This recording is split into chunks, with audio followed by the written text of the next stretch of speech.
I mean, like that. By the way, congratulations on being married. That's Thank a you. big deal. Yeah, we were married for 3 years now. You met on Tinder. Yes. Wow. Research. Wait, yeah, that's research. Wait, can you explain, please? That's like a positive Tinder story that people genuinely in this day and age believe doesn't exist. Yeah, we met like 10 years ago on Tinder.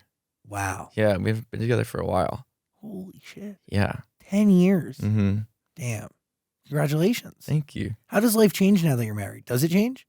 I mean, we like lived together before we got married. I don't know. I've basically been with him like almost my whole adult life, really. We've gone through, so much together, so many like highs in each of our lives, and like, he's been there for me like in like lowest points too. I don't know. Being married just kind of feels like more, I don't know, like having like some like structure, or like just like reliable, Support. Yeah. Foundation. Mm-hmm. It's really, does it change what you do at all from a work perspective? Or does it only allow you just more freedom and flexibility? It makes you think about like, I don't know, like, because no one shoots in LA, like that's like a strange thing. So like trying to figure out like, just like how far, like, are like, oh, wow, okay, this is going to be really far away for a long time. Like for season 2, Wednesday, it worked out great. Like he had just graduated law school, so he got to come out and study for the bar from there. And so he got to be out there with us, like hanging out for like 4 or 5 months. But yeah, like now he's like working all the time, and I'm going to New Zealand for 3 months, and it's like they're like 18 hours ahead. Like that kind of stuff is really weird, like on a personal level. Yeah. Yeah, it does change everything. Yeah. Is it hard to be out and work in Hollywood? I've never really known it any other way. Because I was like, kind of been out of the closet since I was like 18. And then when I tested for Your Honor, it was the first time I had done like a network test, and like they were like, really scrutinizing. And I like really was like trying to hide it. And like when I was talking to them, because there's several rounds, and like I remember I like went and like hid pictures of us like on my Instagram, like archived them. But then I got to set and I was 26, and I had to like come out again. Like I was like at lunch one time with like Brian, and I said, Grace, call out her again. I was like, oh, she's like my friend Grace, or gonna come down and visit. And he's like, oh, like just a friend. And I was like, oh God, like They don't know. I've been out for 8 years, and I have to like come out of the closet again. And that was so unsettling and awful.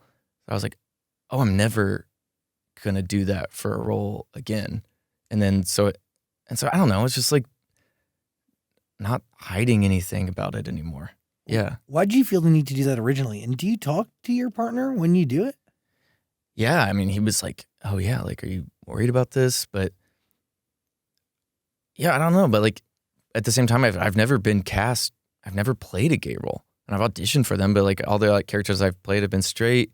I don't know. Like it's strange, but like I feel really lucky. And I read this like Jonathan Bailey interview the other day that was so inspiring. Like the way he talks about it, and just like how he's like totally just released all like perceived limitations around it.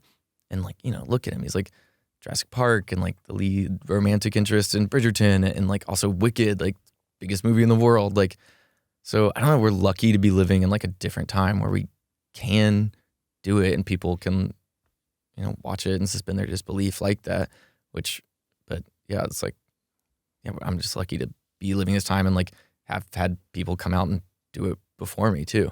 That, right? Yeah. It's a beautiful thing.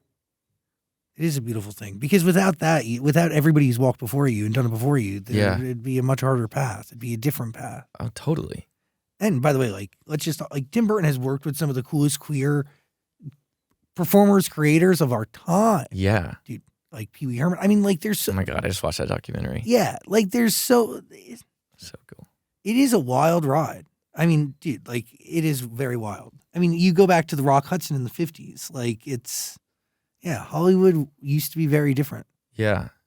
I don't know. It's been really sweet. I've had like a lot of Wednesday fans come up to me and just like literally only mention like, thank you for being out of the closet. Like, and I don't know, I just find that really sweet. So yeah, I'm really glad I'm not having to like lead a double life.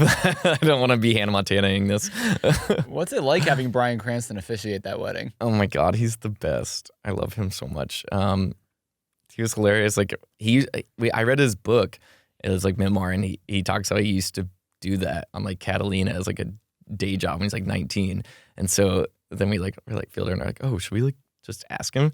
And he said yes, of course. And I mean, he's like the coolest guy in the world, on top of being like the best actor around right now. Like we got married at the summer camp, and it was like everyone stayed for Memorial Day weekend over 3 days, and like him and his wife Robin like came up and like stayed, and like we're hanging out with all my family from Arkansas and all Fielder's family. Like they're just like so cool and normal. Like he's the best.